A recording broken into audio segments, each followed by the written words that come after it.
Melissa Stark joining us. Good morning. How are you? Hi. This is so exciting to be here. What do you think of this man cave? Well, I've been to the one in New York. Yeah. That was a long time ago. That's different. Very. Yeah, we got a lot of toys here. That's like a loft apartment in New York. Right. Okay. This is an airplane hangar. This is huge. Yes. Yeah. So you can show me around after. Maybe I'll give you a tour. Okay. Yeah, it'd be nice. Last time I joined the show, I think you had me cooking. Yeah, you cooked eggs at breakfast for us. Yeah, it was great. Well, you brought a friend who could cook. No, she was my sous chef. Oh, sous chef. Yes, I can cook. I have 4 kids. I can cook. Oh wow, we have video of it. Oh yeah, there you are cooking. See, who liked it? Fritzy liked it. I didn't eat him. That was good Fritzy stuff. in there. I helped out a little bit. I was like stirring something. I don't know. Yeah, we had a great time. I'm not going to make you cook this time. Okay. Yeah, 'cause she texts me and she goes, "Should I bring eggs?" And I go, "No, we have them, but I'm not going to make you cook." I was reminded of this because the game was in Mexico City last night. Of course, Melissa used to do sideline for ABC. That was Al Michaels was there with John Madden and Dennis Miller. Well, no. First, it was Dan. It was Dan Fouts. That was with Dennis Al. Miller.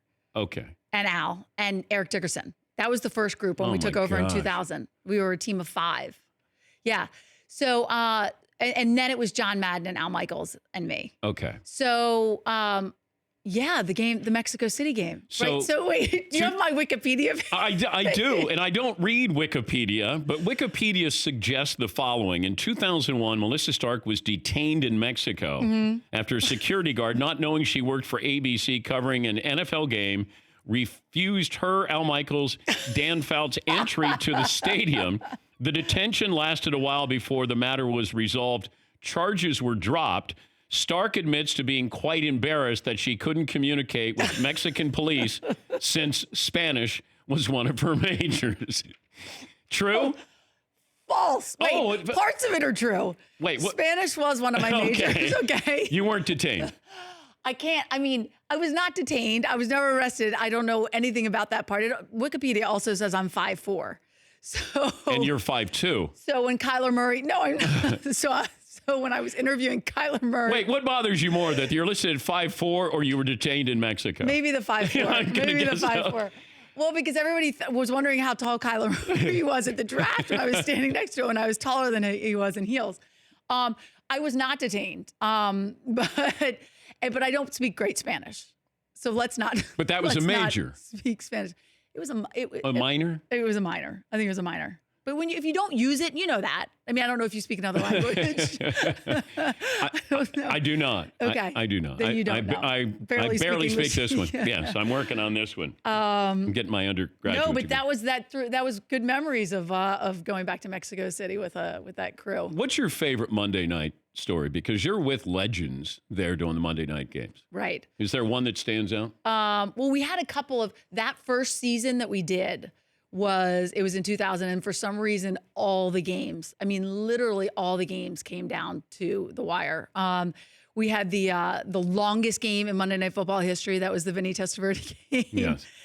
And I just remember, we had some funny stories because we had Don Ohlmeyer, the old producer that, started it in the 70s. And he was a legend in the business, but, it was great. It was great. The Antonio Freeman catch. We had that one. We just had some really awesome games, but I do remember my second game ever doing the sidelines. So, I was nervous. I was young. I was 26 years old. I was out there. And they wanted me to stand like as close as I could to the pyrotechnics when I was doing my live shot. Oh no. And my sweater caught on fire during the live shot. During it. It was awful. It was, but I got through it. You know what? I got through. I don't know if you saw this, but I was hit in the head with a football in London last year. I had heard about that. Yeah. So I had not done. I returned to the sidelines in London doing these international games on NFL Network, and I hadn't done it in 15 years. And the best was the makeup artist was standing there, and she didn't know anything about American football, so she kept flinching every time the footballs came near. So I said, "Don't worry, it'll never hit you." And boom, I was hit by a football. So. I've had a lot of good experiences on the sideline. Were you in concussion protocol after that? You know what? I was not. I was not. It actually, luckily, I thought about how it could have actually been really bad, but it kind of hit my shoulder and looked worse than it was. And when it's live, I just kept going. I just kept talking. The best was I was talking. I knew they weren't listening to a word I was saying in the studio because they were laughing so hard. Who threw it? No, it was Brett Kern. It was a punt. Oh. So it was bouncing up. Yeah. The guys in London didn't necessarily know how to handle them. The guys that were shagging them. How often did you hear things on the sidelines where you can't say what you're hearing, even though it would be good content? Right. Like, who judges what you can and can't say? Right. Are you talking, you're kind of like referring back to the Odell Beckham thing from last week, or just things you overhear? Yeah. Yeah. So, you judge it, right? But you don't have totally to run it by you. somebody. No. Okay, You so don't have to run the it by Odell somebody. Beckham stuff. Right. Explain. Like, you mean, no, I was saying a couple of weeks ago, it was reported, he said, I can't catch I can't catch a ball to save my life. Yeah. So I was just, that's all I was saying was, when do you pick and choose what you say? But that's on the record, though. Wasn't that picked up? Or was it somebody who heard it? The sideline reporter overheard it. Oh, okay. And was criticized for saying it. Okay. Yeah. Would you have reported that? I know. I thought about that. I mean, I might have. I just think. I would have. Yeah. It that's feels like news. everything is fair game now with microphones, and we keep bringing the viewer closer. Right. Where it's kind of hard to, the lines are blurred of what can I say and not say with something like that. A lot of he might have overheard him saying that in passing. A lot of times players will say something to me. They're probably not supposed to talk to you, but say something to me directly. And I always, report that. But the PR staffs, they try and keep you as far away as possible. They always say you can't stand right here or move aside or, that type of thing. But like an injury, that's where you have to kind of rely on somebody to give you that information. Yes, too. you do. And they can decide what they want to give you or not give you. Yes. And some teams are better than others. Were you ever run over on the sidelines? Run over by a player? Yeah. No. No. That's good. No, I get out of the way. Yeah, but there'd be times if you could be looking one way and then all of a sudden you could get hit. Right. I mean, a photographer got hit last week on the sidelines of a game. Yeah. Was that a college game? Right. Where you're just looking the other way. That never happened, luckily. Just the football hitting me in the head. All right. I've always been fascinated with Pat Tillman. And I saw snippets of the Tillman Scholars, and just how, these men in the military, women in the military, they benefited from Pat Tillman. They talked about him. They didn't know Pat Tillman, but just that legacy there, how powerful. And I remember lobbying the NFL when Pat died, single out the 42-yard line in every NFL stadium. Because you should have this as a learning moment, not a teaching, but a learning. So if your son or daughter goes, why do they have the 42-yard line? So you don't forget people like this. And of course, it fell on deaf ears with the NFL because they're like, well, if you do it for Pat Tillman, I go, how many guys are going to leave football to die in bed? Yes, do what crazy. He did. Yeah. What did you find out about Pat? So I too have always been fascinated by his story. I mean, I have a lot of my family members have served in the military, and so that's where it resonates with me. Also, I met him when I was working for the Today Show, and I remember I was anchoring the early Today Show and had to report on his death, and it was just, I mean, everything about him resonated with me and all of us who cover sports, and we call these NFL players heroes, and then you look at like what a true, unbelievable hero he is. So I mean, here's what we know. So this is 15 years after his death. So here's what we know about Pat Tillman. Obviously, that he rose to NFL stardom and that he walked away from this multi-million-dollar contract to become an Army Ranger, and then of course he died on the battlefield in Afghanistan.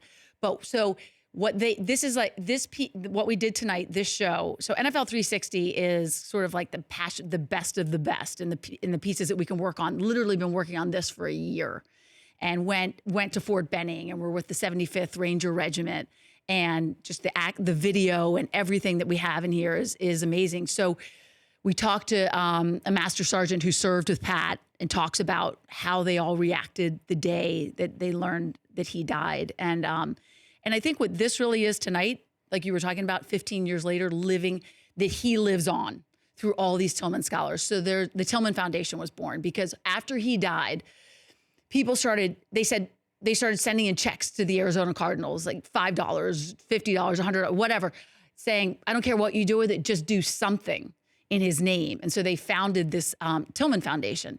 And so the Tillman Scholars are, there's 635 of them, and they add 50 to 60 each year. And they're our future leaders. Like they're the best of the best, the brightest minds. So biochemists, they're all service members or veterans or their spouses.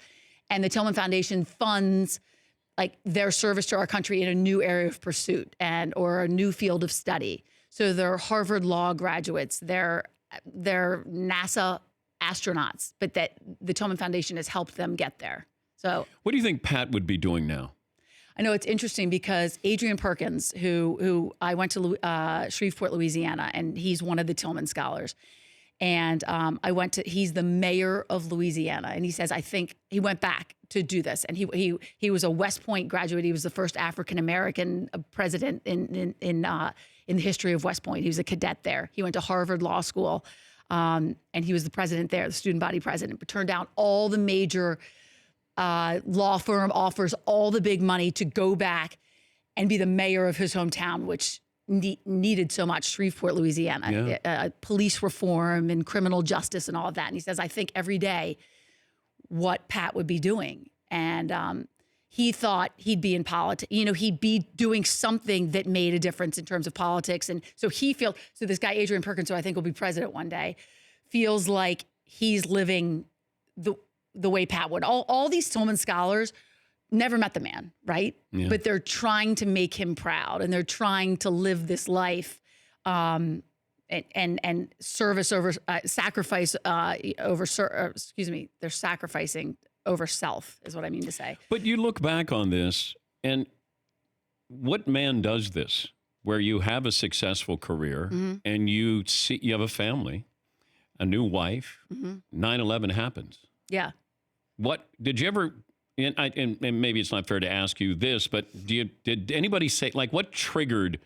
Because that's not something you just go, I'm going to war. I'm going now. I'm giving this all up. Like, right. What was that characteristic or gene that he had? Right. I mean, not many people have it. I don't know, because I don't know him personally, so I don't know exactly what that was. But I think he felt, in a way, to sum it up, like he felt it was immoral not to serve. Not to serve. I mean, he felt that compelled and that much of a conviction. But what did his wife say? Like that conversation, I can't imagine you come home and go, or maybe he's watching 9/11 and new contract, new wife. Right. I'm going into the military. Right. It's interesting you say that, because one of the things that you'll see tonight in this piece is a lot of these guys grapple with the fact can I take my family through this? Like, can I put this on them? Because this is, and Marie Tillman would tell you, Pat didn't think this was a sacrifice. He didn't look at it as a sacrifice. He looked at it as kind of his duty and his obligation. So a different breed, but what's great. And he's not the only person who did this, no. But he had this high profile job, and we're not used to, and as you said, we tend to say you're a warrior as somebody in a sporting event. You're not. That a warrior is somebody who is in war, and not somebody who's playing football. Right. Pat he played the game as a warrior, but he was a true warrior by going over there and fighting for our country there. But and other people have made that sacrifice, but he gave up a lot to go over there. But I'm not sure he looked at it that way. I don't think he looked at it that way. And friendly fire that you get killed. Right. And just that, and even talking to his wife about that. I mean, not that there's any scenario where you go, okay, I'm okay with this, or this is better than another, but the fact that he was killed in right. friendly And you'll fire. see tonight in the show, the master sergeant who talks about it, when they found that out, that's just, I mean, you can see the emotion, and it's just so raw and so real, even 15 years later, for them to even talk about. I'm glad you came up. Well, thanks. I'm so glad you had me. You got heels on, so you can't shoot hoops with us. But I have sneakers, so I can change. You have sneakers? Yes.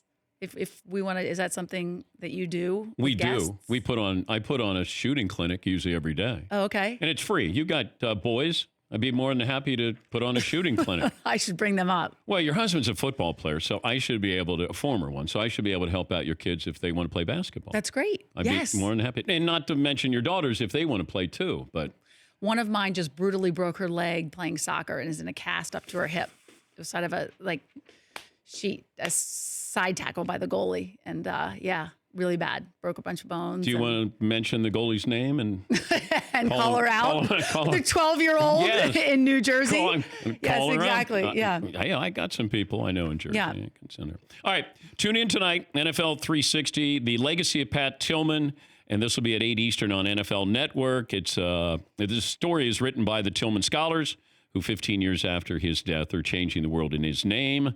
You can catch the encore edition of NFL Network following Thursday Night Football as well. For more Dan Patrick Show, tune into Audience Channel 239 on DirecTV. Stream for free on BR Live or download the Dan Patrick Show app.